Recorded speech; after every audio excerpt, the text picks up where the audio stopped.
So, the Zelda team came into an interview this past week and disregarded giving us a true answer on the continuity across Breath of the Wild and Tears of the Kingdom when it comes to the Sheikah technology, or moreover, Breath of the Wild's lore in of itself. They're saying that it's not worth going into detail about, and saying that it officially remains a mystery. Okay. What?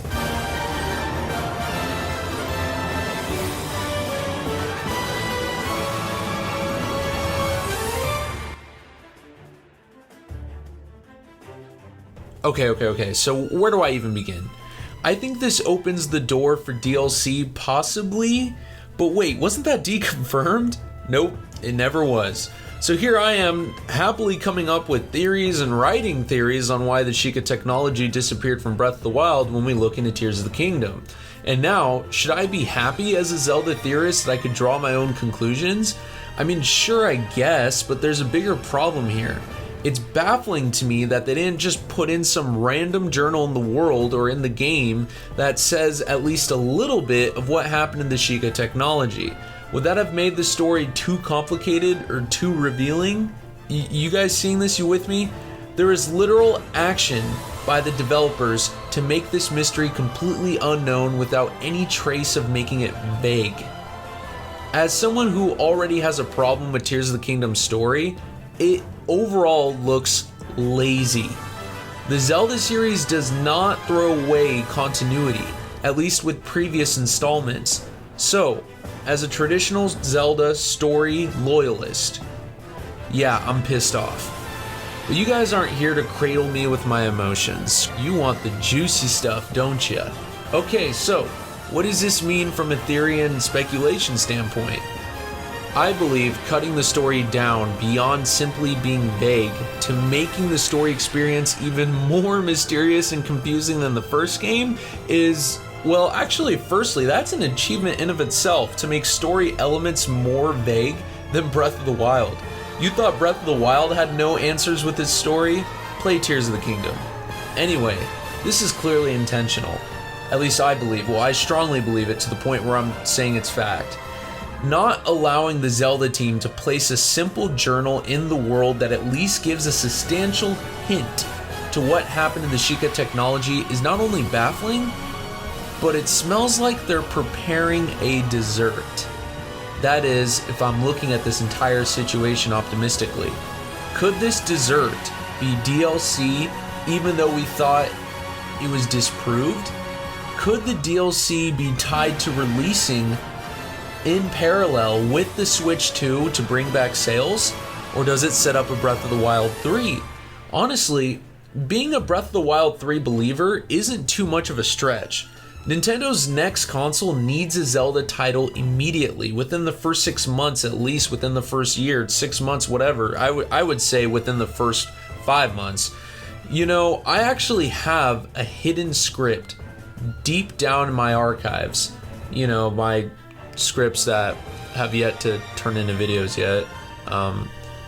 Yeah, videos coming soon. Anyway, so deep down in these archives, I have a script about why Breath of the Wild 3 is possible. And while I won't dive into that subject completely because I'd rather save it for its own video, I will say something to you guys. For you guys watching, you guys deserve to hear something interesting. So, even though the next true 3D Zelda is far away, could Nintendo double down on Breath of the Wild's assets and make another project come sooner? Dude, absolutely. There's many forms it can come in, and here's something juicy to chew on. The Legend of Zelda Tears of the Kingdom Complete Edition Bundle. Zelda-styled Switch 2 with Tears of the Kingdom included and Tears of the Kingdom's large-scale DLC. I already see it. Remember, Breath of the Wild had 2 different collector's editions. One of them was like the Master Edition, I think it was called, and it came with the Master Sword replica. So, you know, them releasing like a whole nother Tears of the Kingdom bundle is definitely possible. Okay, so aside from all of that, let's get into something like even juicier in my opinion. Theory and lore. So let's end this with a theory. Before I get into this, there was a theory I saw on YouTube that got wheels in my head turning. Gossip Geist, a new upcoming Zelda YouTuber, made a video on the substantial changes to Breath of the Wild's Hyrule and Tears of the Kingdom. It's very well done. So after watching that video, I began to toy with the idea that Tears of the Kingdom takes place in a whole new reality or a timeline split from Breath of the Wild. But that led me down rabbit holes where I found myself in an even bigger rabbit hole. Could Ganondorf's dead corpse been sealed regardless of the time travel? Like, let's say that his corpse was still sealed even though Zelda didn't go back in time. So here's a stretch theory, and it's a huge stretch, but I love it, so I'm just gonna say it anyway. Is there an alternate reality in which Zelda didn't go back in time and Rauru was right when he said this quote? But remember, that was a future where you never appeared in this world. And you are here now. Could Tears of the Kingdom actually not be a looping timeline and instead have a past without Zelda? Could Sonia actually have survived, or maybe was defeated later because Zelda didn't interfere or distract her from Ganondorf's plans? So does that mean Sonia, who might have been more skilled with her time power than Zelda, at least when Zelda, was first in the past, obviously Sonia was still very more skilled with her time power. So could it have been possible that Sonia aided Rauru and the sages in the fight against Ganondorf underground? That's something to think about. Now, something else to consider. When Link was pulled by Rauru's hand, could it have taken him to an alternate reality? Rauru's stone becomes Zelda's time stone, so maybe there's some sort of weird time travel, like chemical reaction there or something. A new timeline is created on the spot, perhaps? Link fell asleep and lost his clothes. So interdimensional time travel, or at least interdimensional travel in general, across a hypothetical timeline is something to consider, perhaps? The Zelda historians and the fact checkers, the fact checkers that check everything. Ooh, I'm a fact checker. Those guys probably won't like what I just said, because all I have for evidence is good old Rauru's quote that he didn't believe that Zelda, was of that world or that past. You could also disprove that, I guess, because of the mural art at the beginning of the game in Tears of the Kingdom. But then again, the time stones and the secret stones, there could be some sort of time travel. Anyway, this is not a theory video, so I'm just spitballing. This is just a hypothesis, a theory hypothesis.